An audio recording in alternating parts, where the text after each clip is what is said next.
İmam Buxoriy butun Buxoro farzandlariga dars bera boshlagan 20 mingdan ziyod shogirdi bo'ladi. Hatto bu ulug' zot dars bersa, boshqa ustozlarni shogirdlari ham Imom Buxoriyning darsiga shoshgan. Endi qarang, bu ulug' zotni Buxoroda ko'ra olmaganlar, munofiqlar ko'payadi. Xolid ibn Ahmad degan bir amir Imom Buxoriyga buyruq berib, cheklov qo'yadi. Xalqqa dars bermaysiz.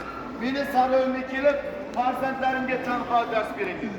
İmam Buxoriy bir hadis bilan javob beradi. Innamal amalu binniyati, har bir amalimiz niyatimizga bog'liq.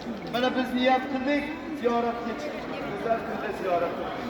Qori hazratlari milodiy 870-yil Ramazon hayit namozi atroflari mana shu yerga keladi, ro'zani tutadi va qarang milodiy 870-yil erta tongda hayit namoziga otlangan chog'larida bu ulug' zotning ahvoli yomonlashib, bu dunyoni tark etadi, vafot etadi salkam 61 yoshlarda.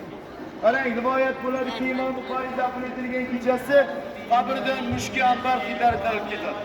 Odamlar juda ham ko'pchilik bo'lib ziyorat qila boshlagan. Chinorlariga qaraymiz. 550 yoshdan oshgan 5 asrlik tarixga ega Buxoro xon Abdullohxon II minoraga e'tibor beramiz. 4 ta minora, har biri 75 metrdan. Kelgan mehmonlarimiz ta'rif beryaptiki, Madinadagi minoralarga o'xshaygan. Ustunlari 174 ta, Hindistondan keltirilgan.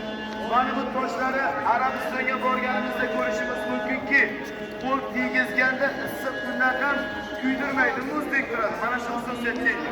Chiziqlarga e'tibor bersak, odamlar tartiblar shu yerda namoz o'qiydi. Hayit namozlarida 40 ming, 50 ming odam tartiblar namoz o'qiydi. Kelingizda duo qilaylik. Ziyoratning eng go'zal joyi duoda. Nima uchun? Ko'pchilikning duosi mustajab. Onalarda duosi